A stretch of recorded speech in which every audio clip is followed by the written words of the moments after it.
Welcome to my YouTube channel, Zero to Hero Math Practice. Good morning बच्चों, zero to hero math practice में आपका स्वागत है। और आज हम जो चैप्टर करने जा रहे हैं उस चैप्टर का नाम है द्विघात समीकरण। द्विघात समीकरण बच्चों, सबसे पहले हम ये जानेंगे कि द्विघात समीकरण को किस तरह से हम हल कर सकते हैं। द्विघात समीकरण के ऊपर बोर्ड एग्जाम में किस तरह की समस्याएं पूछी जाती है, किस तरह के क्वेश्चन यहाँ से बनते हैं, किस तरह क्वेश्चन बोर्ड पूछता है और यहाँ से आपके नंबर कितने आ सकते हैं। तो बच्चों सबसे पहले इस चैप्टर की अहमियत समझिए।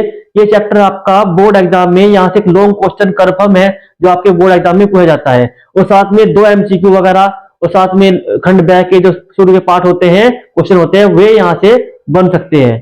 तो आपको बहुत ध्यान देना है इस चैप्टर पर और इसकी तैयारी बहुत अच्छी तरीके से करनी है बच्चों। ठीक है, तो सबसे पहले हम ये जानेंगे कि द्विघात समीकरण बच्चों किसको कहते हैं। द्विघात समीकरण क्या होती है? एक ऐसा बीजीय व्यंजक जो जिसमें x की पावर बच्चों 2 होती है, उसको हम द्विघात समीकरण कहते हैं। द्विघात समीकरण में x की पावर कितनी होनी चाहिए बच्चों? 2 होनी चाहिए। और आपको ये और याद रखना होगा बच्चों कि द्विघात समीकरण का जो ग्राफ बनता है वो हमेशा परवलयाकार बनता है। ठीक है, तो इस समीकरण को द्विघात समीकरण की व्यापक समीकरण कहते हैं। और इस द्विघात समीकरण के a, b और ये जो c लिखे हुए हैं बच्चों, इनको द्विघात समीकरण के गुणांक कहा जाता है, जिसमें एक्स स्क्वायर का गुणांक आपका a है और x का गुणांक आपका b है और c को हम यहाँ पर अचर पद कहते हैं। तो सबसे पहले बच्चों हम ये जानेंगे कि द्विघात समीकरण को किस तरह से हम हल कर सकते हैं। ठीक है बच्चों, तो सबसे पहले आपके सामने क्वेश्चन है, उसको सॉल्व करेंगे। एक्स स्क्वायर माइनस के 3x माइनस के 10 बराबर 0। इस द्विघात समीकरण को किस तरह से हल करें, इस द्विघात समीकरण के किस तरह से हम मूल ज्ञात करें। तो मूल ज्ञात करने के लिए बच्चों सबसे पहले ये मान लीजिए आपका यहाँ पर कितना है, 1 है। इस 10 की गुणा आपको 1 में करनी है, 10 एकम 10, और 10 के आपको फैक्टर करने हैं बच्चों कि घटाने के बाद आपका बच्चों 3 आना चाहिए और गुणा करने के बाद आपका 10 आना चाहिए। तो 2 फैक्टर आपको इस तरह करने हैं कि घटाने के बाद आपका 3 आ जाए और बच्चों गुणा करने के बाद आपका 10 आ जाए। तो यहां पर बनते हैं आपके 5 2 जा 10 और 5 माइनस के 2 इज इक्वल टू 3। तो एक्स स्क्वायर माइनस के बच्चों यहां पर 3 की जगह क्या लिखेंगे हम, 5 माइनस के 2, 5 माइनस के 2x माइनस के 10 इज इक्वल टू 0। सबसे पहले आपको क्या करना होगा, 5 के अंदर गुणा करनी होगी 5x और माइनस बच्चों प्लस के 2x माइनस के 10 बराबर में 0। अब यहां से आपको बच्चों 2 पेयर बनाने होंगे, जिसमें पहले पेयर में जो कॉमन आता है वो आपको बाहर निकालना होगा। यहां से कॉमन आता है आपका x, तो x कॉमन ले लिया और यहां से x कॉमन लेने के बाद बचता है x और यहां पर बचता है 5। यहां पर क्या कॉमन आपको लेना है, यहां पर कॉमन लेना आपका होगा 2 कॉमन लेने पर यहां पर 2 बचता है बच्चों और यहां पर आपका बच्चों 2 5 जा 10 हो जाएगा। तो हम देखते हैं कि x माइनस के 5 2 बॉक्स बनते हैं, 2 ब्रैकेट बनते हैं, दोनों ही सेम बनते हैं। अब यहां पर आपका बचता है x प्लस के 2 बराबर में 0। तो आपको मूल निकालने हैं। मूल निकालने के लिए आप सबसे पहले वाले बॉक्स को बराबर में 0 करेंगे और फिर दूसरे वाले बॉक्स को बराबर में 0 करेंगे। यहां से x की वैल्यू आपकी कितनी आएगी बच्चों, 5 आएगी और यहां से आपकी x की वैल्यू कितनी आएगी बच्चों, x माइनस के 2 आएगी। तो ये आपके द्विघात समीकरण को इस तरह से हम सोल्व कर सकते हैं। अब दूसरा क्वेश्चन करेंगे बच्चों। इस तरह का ये क्वेश्चन आपको और समझा रहा हूं और बाकी क्वेश्चन की जो प्रैक्टिस है आप अपनी बुक्स, किसी भी बुक से आप कर सकते हैं। ठीक है, तो आपके सामने क्वेश्चन और मैं लिखने जा रहा हूं, इसको बहुत ध्यान से देखिएगा।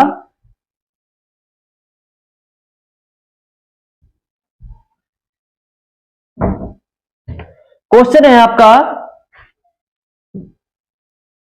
2x स्क्वायर प्लस के x माइनस के 6 इक्वल टू 0। ये क्वेश्चन आपको सोल्व करना है बच्चों। तो सबसे पहला काम आपको क्या बनता है कि इस 6 की गुणा कहां करेंगे बच्चों, 2 में करेंगे। 6 दूनी आपका आएगा 12 और 12 के आपको इस तरह से फैक्टर करने हैं कि गुणा करने के बाद आपका 12 आ जाए और घटाने के बाद यहां पर कितना है बच्चों, 1, और घटाने के बाद आपको कितना आ जाए बच्चों, 1। तो बताइए क्या होगा। देखो बच्चों 4 तिया 12 गुना करने के बाद 12 आता है और 4 माइनस के 3 घटाने के बाद कितना आता है, 1 आता है। तो ये आपके फैक्टर हो गए। तो यहां लिखोगे आप, जो आपने यहां पर एक्स लिखा है उसको लिखोगे 4 माइनस 3, लेकिन माइनस के 6 सेम रहेगा और बराबर 0 आपकी सेम रहेगी। तो यहां पर 2x² को सेम लिखिए, 4x की गुना कीजिए और 3x की गुना कीजिए, माइनस के 6 बराबर में 0। यहां से देखने पर बच्चों देखिए जरा, यहां पर 2x कॉमन आता है, तो यहां पर बचता है x और यहां पर बचता है आपका प्लस के 2।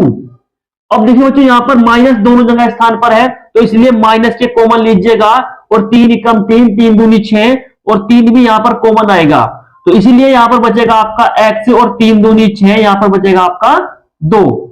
तो आपकी जो समीकरण बनती है बच्चों x प्लस के 2, जो कॉमन बनता है वो पहले लिखिएगा और यहां पर 2x माइनस के 3 बराबर में 0। अब हमको इसके मूल निकालने हैं, इसलिए इसको मूल निकालने के लिए सबसे पहले पहले वाले बॉक्स को बराबर 0 करेंगे और फिर दूसरे वाले बॉक्स को बच्चों बराबर में 0 करेंगे। x की वैल्यू यहां से जो हमारी आती है वो आती है x बराबर माइनस के 2, और जबकि x की वैल्यू यहां से बच्चों निकल कर आती है 3/2, 3/2। ये दो वैल्यू यहां से हम निकाल लेते हैं। तो ये द्विघात समीकरण के बच्चों इस तरह से हम किसी भी द्विघात समीकरण के मूल निकाल सकते हैं। ठीक है, ये तो से बच्चे आपका द्विघात समीकरण को किस तरह से हम हल करते हैं। अब द्विघात समीकरण में जो वर्ड प्रॉब्लम है वो किस तरह से पूछी जाती है, किस तरह के क्वेश्चन लॉन्ग क्वेश्चन में आते हैं, अब उसके बारे में जानेंगे और उनको सीखेंगे। ठीक है, अब आपके सामने एक वर्ड प्रॉब्लम आएगी, उसको ध्यान से पढ़िएगा और फिर उसके आंसर हम करने शुरू करेंगे। तो पहला क्वेश्चन बच्चों ध्यान से सुनिएगा। पहला क्वेश्चन है, ऐसी दो संख्याएं ज्ञात कीजिए। क्वेश्चन है, ऐसी दो संख्याएं ज्ञात कीजिए जो जिनका योग 26 हो।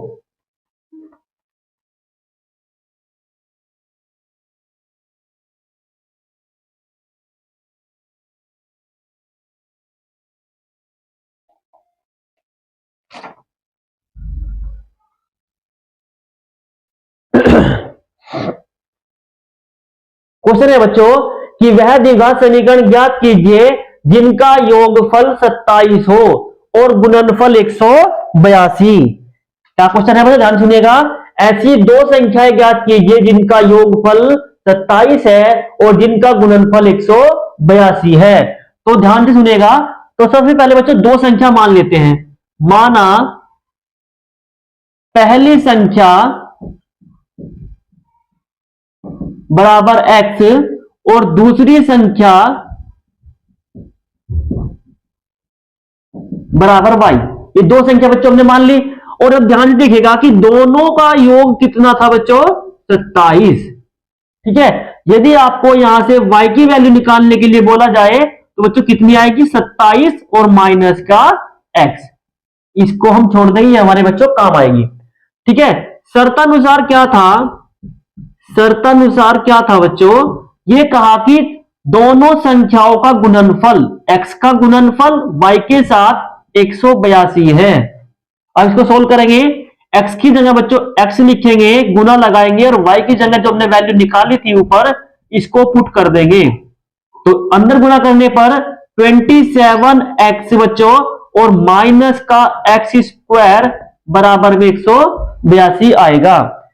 अब इस x² बच्चों उधर साइड में ले जाएंगे तो प्लस हो जाएगा, 27x को बराबर से उधर ले जाएंगे तो माइनस का हो जाएगा, उधर बचता है आपका 182 इज इक्वल टू में 0। अब आपको 182 कैसे फैक्टर करने हैं बच्चों की, जोड़ करके 27 आ जाए और गुना करने पर 182 आ जाए।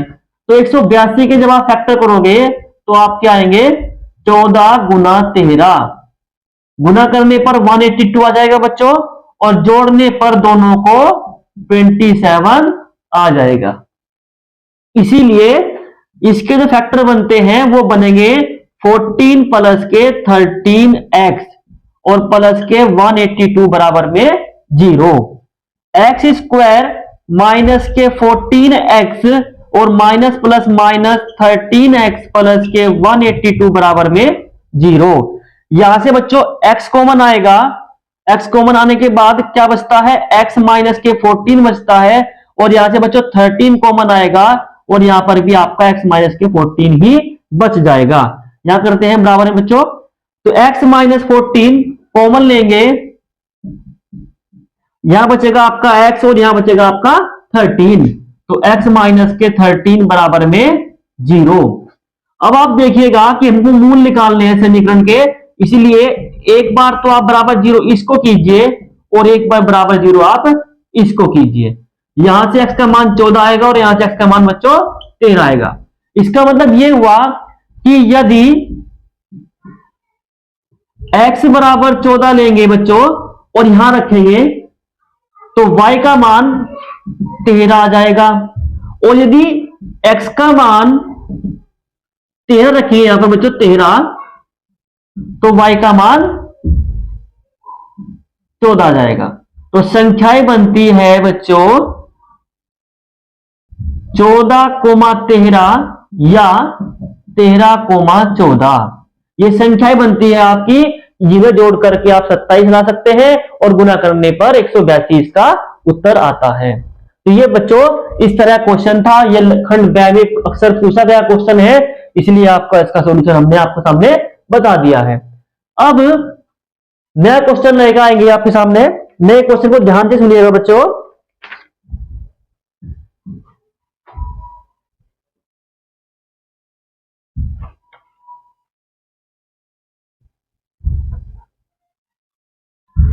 क्वेश्चन बच्चों ध्यान सुनिएगा कि एक समकोण त्रिभुज की ऊंचाई, ध्यान सुनिएगा, एक समकोण त्रिभुज की ऊंचाई उसके आधार से 7 सेंटीमीटर कम है। क्या क्वेश्चन है, एक समकोण त्रिभुज की ऊंचाई उसके आधार से 7 सेंटीमीटर कम है, यदि कर्ण 13 सेंटीमीटर हो तो अन्य दो भुजाएं ज्ञात कीजिए। क्वेश्चन बहुत अच्छा क्वेश्चन है, बहुत प्यारा क्वेश्चन है बच्चों। तो इसको देखते हैं कैसे करते हैं।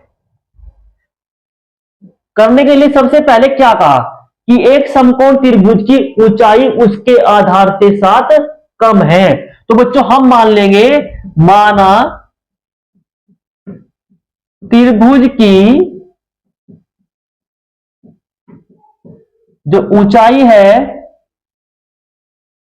ये ऊंचाई नहीं बच्चों, आधार मानिए इसमें, माना त्रिभुज का आधार जो है बच्चों वो मान लीजिए x सेंटीमीटर है,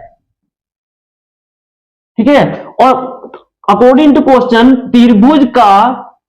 त्रिभुज की जो ऊंचाई बन जाएगी बच्चों वो कितनी बनेगी, ऊंचाई त्रिभुज के आधार से 7 कम है, इसीलिए x माइनस के 7 सेंटीमीटर बन जाएगी।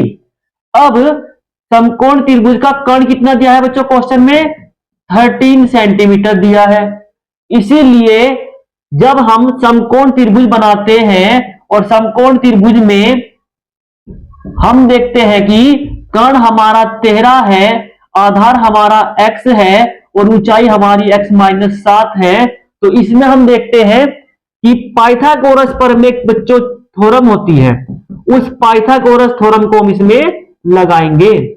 और पाइथागोरस थ्योरम क्या कहती है कि कर्ण का स्क्वायर इज इक्वल टू आधार का स्क्वायर प्लस लंब का स्क्वायर, ये हमारी होती है पाइथागोरस प्रमेय, जिसमें कर्ण का स्क्वायर एक तरफ आता है, आधार का स्क्वायर प्लस लंब का स्क्वायर एक तरफ आता है। अब कर्ण बच्चों हमारा है 13, तो 13 का स्क्वायर कर दीजिए, ए भी हमारा x है तो x का स्क्वायर कर दीजिए, और x माइनस 7 है इसका स्क्वायर कर दीजिए। अब बच्चों 13 का स्क्वायर कितना होता है, 13 का स्क्वायर होता है 169, और यहां पर कितना आता है x स्क्वायर, जब हम इसका स्क्वायर करेंगे बच्चों तो a का स्क्वायर प्लस b का स्क्वायर और माइनस के 2ab आएगा। तो हम देखते हैं x square plus x square 2x square हो जाता है, और माइनस के 14x सेम रखते हैं, 49 माइनस के 169 इज इक्वल टू 0। अब इस समीकरण को आगे बढ़ाने के लिए 2x स्क्वायर माइनस के 14x बच्चों कितना बचता है, ये बचता है आपका 120 इज इक्वल टू 0। अब बच्चों देखिए जरा, यहां पर भी 2 कॉमन आ सकता है, यहां पर से भी 2 कॉमन आ सकता है और यहां से भी 2 कॉमन आ सकता है, इसलिए आपको यहां से क्या कॉमन लेना होगा, 2 कॉमन लेना होगा। यहां बचता है एक्स स्क्वायर, यहां बचता है 7x और यहां बचता है 60 इज इक्वल टू में 0। तो द्विघात समीकरण बन के आपकी आती है x square minus 7x minus 60 बराबर 0। अब आपको 60 के फैक्टर करने हैं कि आपके घटाने के बाद कितना आना चाहिए, 7 आना चाहिए। बताओ बच्चों कितना होता है,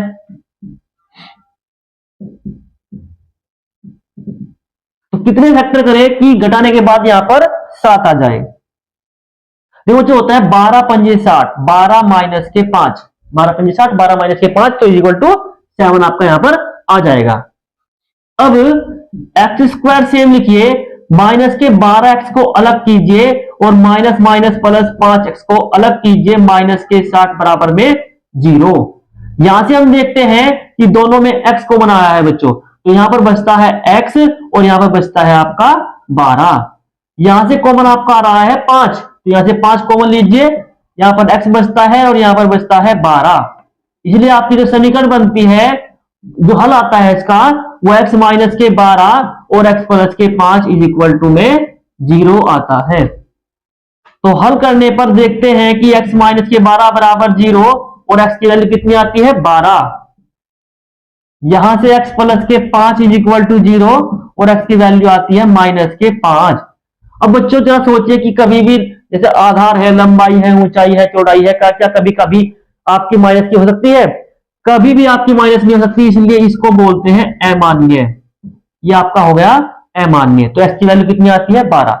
इसका मतलब है कि आपका जो आधार था बच्चों वो तो था 12 सेंटीमीटर का, और जो आपकी ऊंचाई थी वह आ गई 12 माइनस के 5 7 सेंटीमीटर की।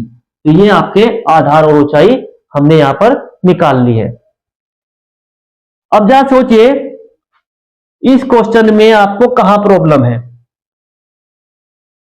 यदि इस क्वेश्चन में आपको कहीं पर भी प्रॉब्लम है तो आप कमेंट में मैसेज जरूर छोड़िएगा, ताकि मैं आपको तो आपकी जो समस्या है उसका दोबारा से निवारण करूं और आपको उस क्वेश्चन को दोबारा से बताऊं। ठीक है बच्चों, ये क्वेश्चन आपका हो गया। उम्मीद करता हूं कि समझ में आपकी आया होगा। अब नेक्स्ट क्वेश्चन बच्चों ये है कि दो क्रमागत पूर्णांक, क्या है क्वेश्चन, ध्यान सुनिएगा, कि दो क्रमागत पूर्णांक ज्ञात कीजिए जिनके वर्गों का योग 365 है। ऐसे दो क्रमागत पूर्णांक क्या कीजिए बच्चों, ज्ञात कीजिए जिनके वर्गों का योग 365 है।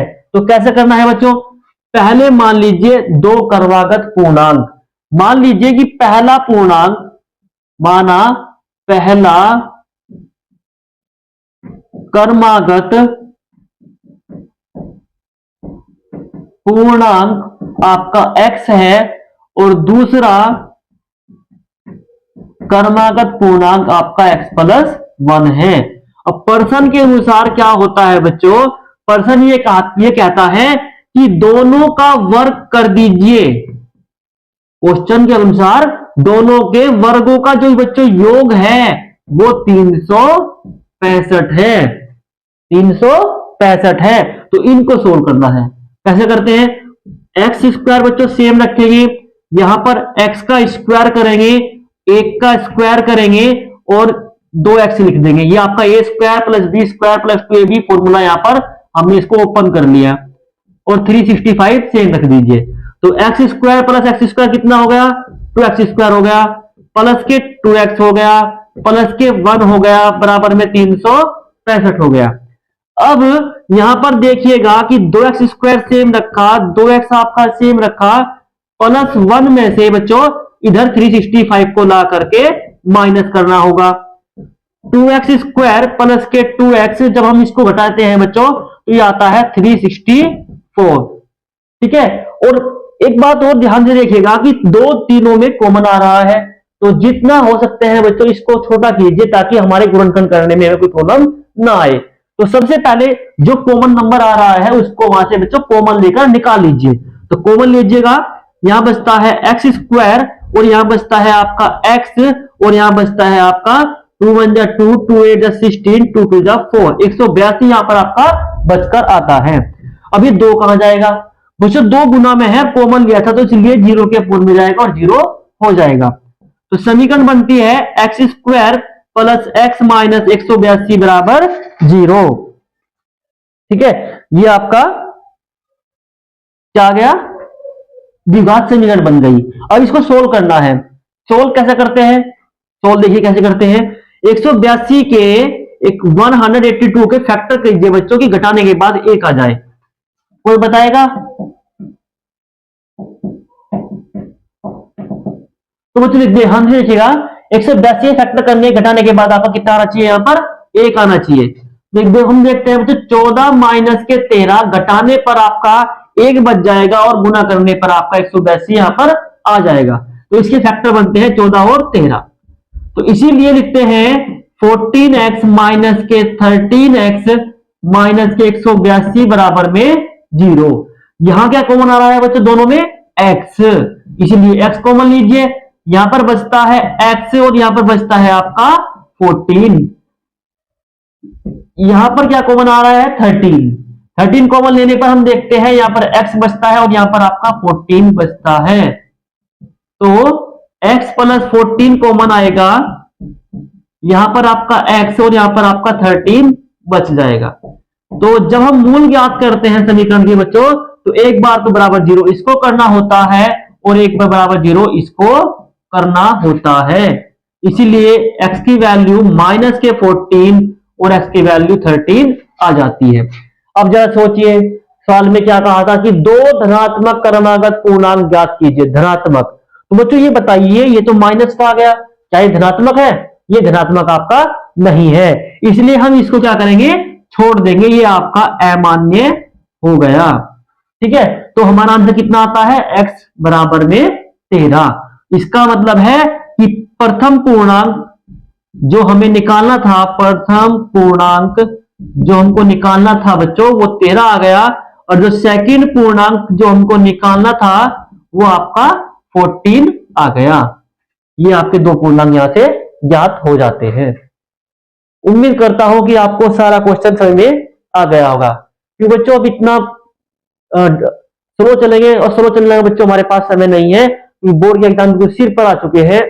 18 फरवरी से आपके एग्जाम शुरू होने जा रहे हैं, तो इसीलिए आपका ज्यादा समय वेस्ट नहीं करते हुए अगले क्वेश्चन पढ़ेंगे और उसको सोल्व करेंगे। ठीक है बच्चों, क्वेश्चन थोड़ा सा लेंथी है, बड़ा क्वेश्चन है, तो आपको ध्यान से सुनना है और तब आपको हम इसको बताना शुरू करेंगे।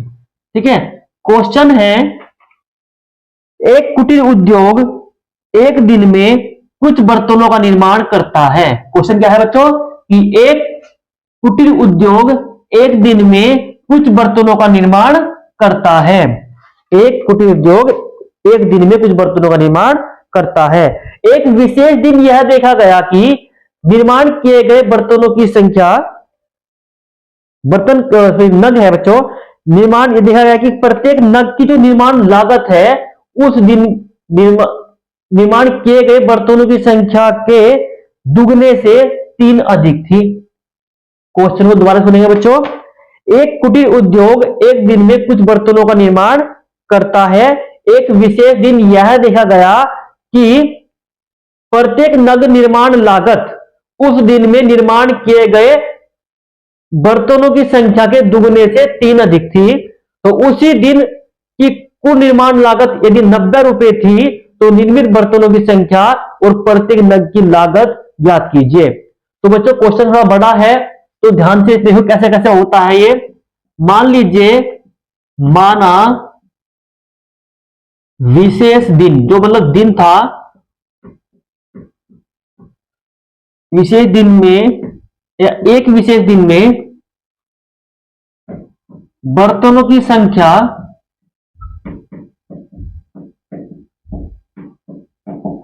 कितनी थी बच्चों, x थी।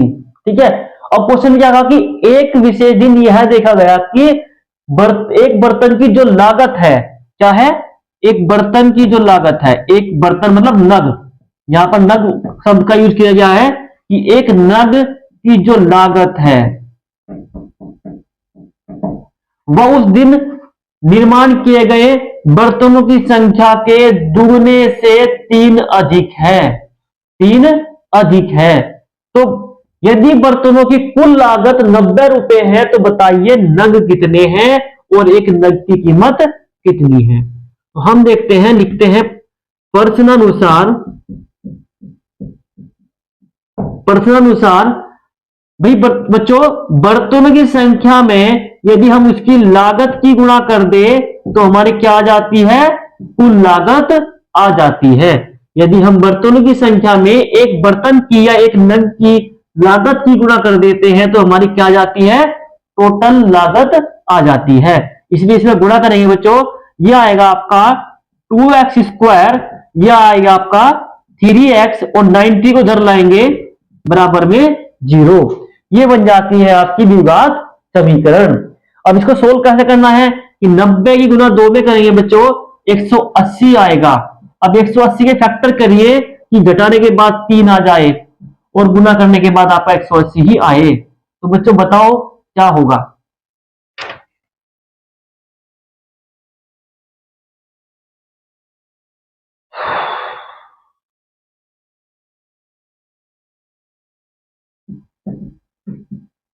पंद्रह बार आएगा बच्चों। तो हम देखते हैं कि 2x² प्लस के 15x माइनस के 12x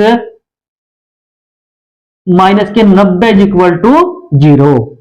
तो यहां पर देखिए दोनों में कॉमन क्या है बच्चों, दोनों में कॉमन आता है x। तो यहां पर x कॉमन ले लिया और x कॉमन लेने के बाद बचता क्या है, यहां बचता है 2x और यहां पर बचता है 15।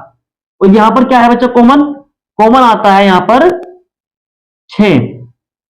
6 कॉमन लेने पर 6 दूनी 12x, 2x बचता है प्लस के 6 कम 6 और 6 पंजे 30 बचता है।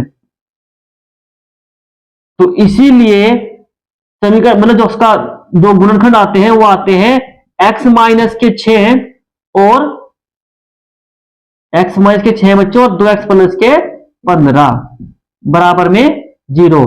अब इसके मूल निकालने के लिए एक बार बराबर 0 इसको कर दीजिए और एक बार बराबर 0 इसको कर दीजिए। यहां से x का मान 6 आएगा और यहां से x का मान माइनस के 15/2 आएगा। ये बच्चों अमान्य हो जाएगा क्योंकि बर्तन कभी भी माइनस में नहीं बनेंगे, इसीलिए इसकी x की वैल्यू कितनी आ जाती है 6। इसका मतलब है एक दिन में जो बर्तन बने हैं, कितने बने हैं, एक दिन में बर्तन, एक दिन में जो बर्तन बने हैं वो बने हैं 6।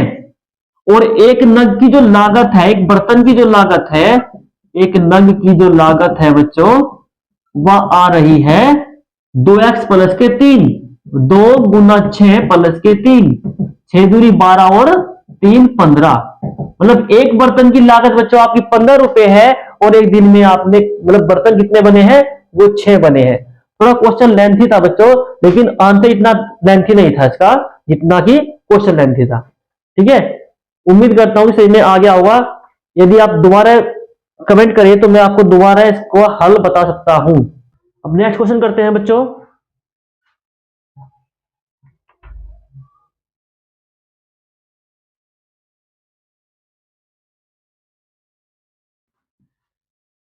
नेक्स्ट क्वेश्चन बच्चों आपके सामने है, रोहन की मां, क्वेश्चन ध्यान सुनिएगा, रोहन की मां उससे 26 वर्ष बड़ी है, उनकी आयु वर्षों में का गुणनफल अब से 3 वर्ष के बाद 360 हो जाएगा, तो रोहन की वर्तमान आयु क्या है।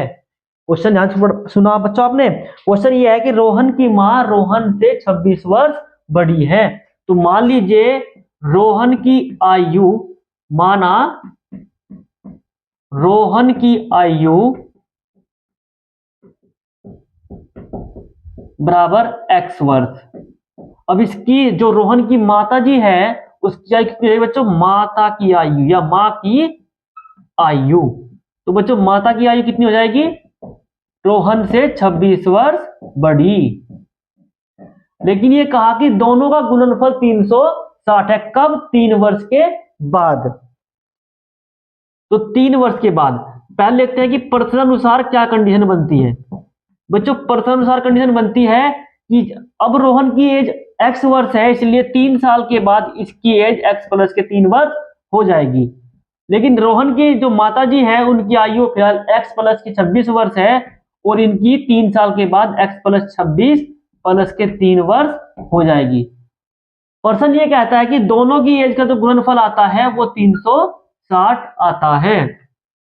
अब बच्चों गुना करेंगे इनकी, लेकिन गुना करने से पहले हम इनको दोनों को जोड़ लेंगे। ये आएगा आपका x प्लस के 29 और इज इक्वल टू 360। गुना करेंगे बच्चों, x गुना पहले x में करेंगे, x स्क्वायर आएगा, x गुना फिर 29 में करेंगे तो 29x आएगा, प्लस के 3 के x में गुना करेंगे तो 3x आएगा, और 3 की 29 में गुना करने पर बच्चों 3 नम 27 और 3 दूनी 6 2 8 87 आएगा। अब क्या करना है, 360 को भी इधर लाना है बच्चों, माइनस के 360 बराबर में 0। अब हम देखते हैं एक्स स्क्वायर और ये आपका बच्चों हो जाता है 32x, इसको हटाएंगे कितना बचता है 273 बराबर में 0। ये आपकी यहां से बन जाती है द्विघात समीकरण। अब बच्चों फैक्टर करनी है हमको, 273 के फैक्टर कीजिए कि घटाने के बाद 32 आ जाए। करते हैं, 3 नम 27 और 3 एकम 3, 7 एकम 7, 7 या 21, तो बच्चों ये आएगा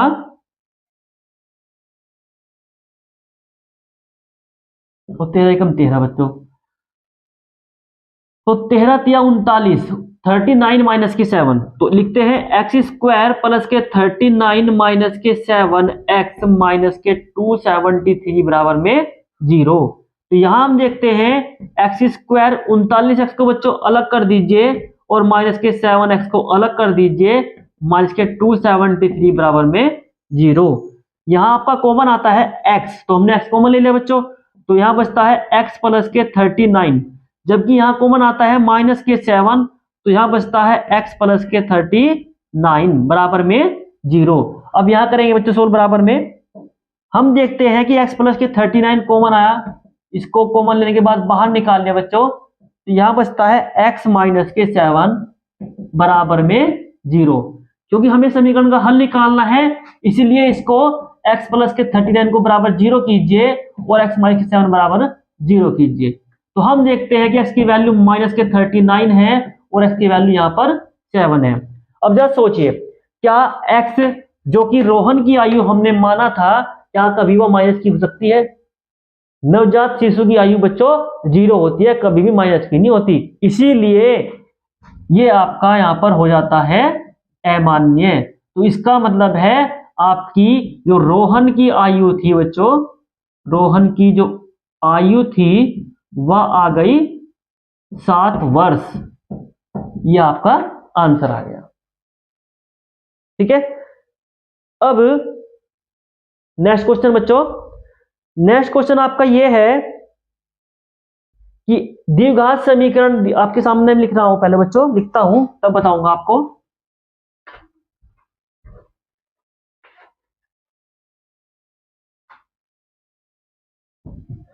क्वेश्चन है कि निम्न द्विघात समीकरण में k का मान ज्ञात कीजिए कि दो उसके बराबर बराबर मूल है। निम्न द्विघात समीकरण में k का ऐसा मान ज्ञात कीजिए कि उसके दो मूल बराबर है, मतलब समान है। द्विघात समीकरण लिखता हूं बच्चों आपके सामने, 2x स्क्वायर प्लस के kx प्लस के 3 बराबर में 0। ठीक है, तो ये द्विघात समीकरण दे रखी है और इसके मूल समान है। तो बच्चों सबसे पहले ये जान लीजिए कि इसके मूल समान है। ये मूल समान का मैटर क्या है, तो हम एक बात जान लेंगे, पहले इसको जान लेते हैं। मान लीजिए आपके पास कोई द्विघात समीकरण दे रखी है, 2x स्क्वायर प्लस के 3x माइनस के 4 बराबर 0। ठीक है, और हमको क्या कहा, एक चीज होती है विविक्तर निकालना। तो पहले हम बच्चों इसका निकालते हैं विविक्तर। क्या निकालते हैं इसका, विविक्तर। और विविक्तर का फॉर्मूला होता है d बराबर बी स्क्वायर माइनस 4ac। अब d निकालने के लिए क्या करते हैं, देखो बच्चों b क्या है, ये तो आपका a है, ये आपका b है और ये आपका c है, इसलिए b की वैल्यू है 3, तो 3 का स्क्वायर माइनस 4 a और c की वैल्यू माइनस के 4, तो 3 का स्क्वायर 9 आता है और 4 दूनी 8 चौक 32 प्लस के हो जाता है 32, तो ये आपका आता है 41। तो हम देखते हैं कि इसकी वैल्यू कितनी आई है, 41 प्लस की आई है। तो यदि डी की वैल्यू आपकी 0 से बड़ी आ जाए तो इस कंडीशन में आपके जो मूल होते हैं वे मूल भिन्न होंगे और आपके परिमेय होंगे और आपके वास्तविक होंगे। तो ये ध्यान रखिएगा बच्चों कि अगर डी की वैल्यू 0 से बड़ी है तो मूल भिन्न होते हैं, परिमेय होते हैं और वास्तविक होते हैं। लेकिन यदि डी की वैल्यू यहां पर आपकी 0 आ जाए तो आपके मूल समान होते हैं। लेकिन अगर डी की वैल्यू 0 से छोटी आ जाए तो मूलों का अस्तित्व नहीं होता या मूल काल्पनिक होते हैं। ये आपको ध्यान रखना है, ठीक है। तो इस सवाल में यही कहा गया था कि k की ऐसा मान ज्ञात कीजिए कि द्विघात समीकरण के मूल समान है। तो इसे कैसे करेंगे बच्चों? देखो कंडीशन क्या बताइए आपको अभी कि मूल समान है तो d का मान कितना होना चाहिए? 0। मूल कैसे हैं बच्चों इसके? मूल समान है। अगर मूल समान है तो d की वैल्यू कितनी होनी चाहिए? 0।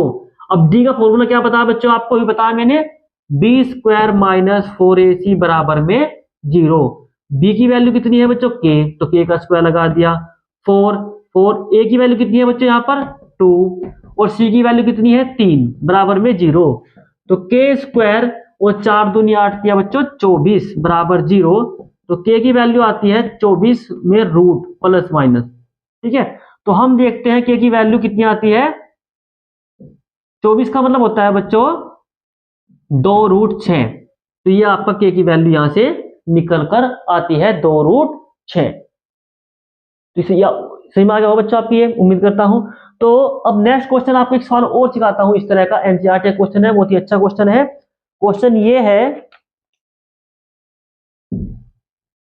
क्वेश्चन बच्चों ये है कि यहां पर लिखा है kx और x माइनस के 2 और आपका प्लस के 6 बराबर में 0। ये आपका क्वेश्चन है। तो बच्चों यहां पर सबसे पहले तो द्विघात समीकरण सही नहीं है, इसको सही बनाना पड़ेगा इसके अंदर गुणा करके। तो बच्चों गुणा कीजिए, kx² माइनस के 2kx और प्लस के 6 बराबर 0। क्योंकि इस द्विघात समीकरण के भी मूल समान है इसलिए d का मान यहां पर ही बच्चों 0 रख देंगे। फिर d का फॉर्मूला लगाएंगे, b² - 4ac बराबर 0। फिर फॉर्मूला लगाएंगे और फॉर्मूले में वैल्यू पुट करेंगे। तो पुट किस तरह करनी है बच्चों? ये b है, b की वैल्यू आपकी माइनस के 2k है यहाँ पर। फिर a की वैल्यू आपकी k है और c की वैल्यू आपकी यहाँ पर 6 है। तो सोल्व करते हैं, ये तो आपका आता है 4k² और ये आता है आपका 24k बराबर में 0। तो हम देखते हैं यहां से 4k कॉमन लिया बच्चों, तो यहां बचता है k और यहां बचता है 4 6 24। तो यहां पर एक बार बराबर 0 इसको करना है और एक बार बराबर 0 इसको करना है। तो k की वैल्यू कितनी आती है? 0 और k की वैल्यू आती है 6। अब जरा सोचिए यदि आपने k की वैल्यू 0 उठाई और यहां पर पुट कर दी तो आपका बचता है 6 बराबर 0, जो कि पॉसिबल नहीं है। इसलिए या तो बच्चों आपकी वैल्यू हो गई अमान्य, तो आपका आंसर आता है k बराबर 6। ठीक है बच्चों, ये आपके चैप्टर 4 का मोस्टली फास्टेस्ट रिवीजन था। अब इसके अलावा जो आपके क्वेश्चन बचते हैं बच्चों, यदि आपके सामने कोई डाउट हो तो कमेंट में लिखिएगा, मैं आपको उस समस्या को सोल्व करूंगा और जल्दी से जल्दी आपके सामने एक नया चैप्टर 5 समांतर श्रेणी लेकर आऊंगा। आज के लिए इतना ही।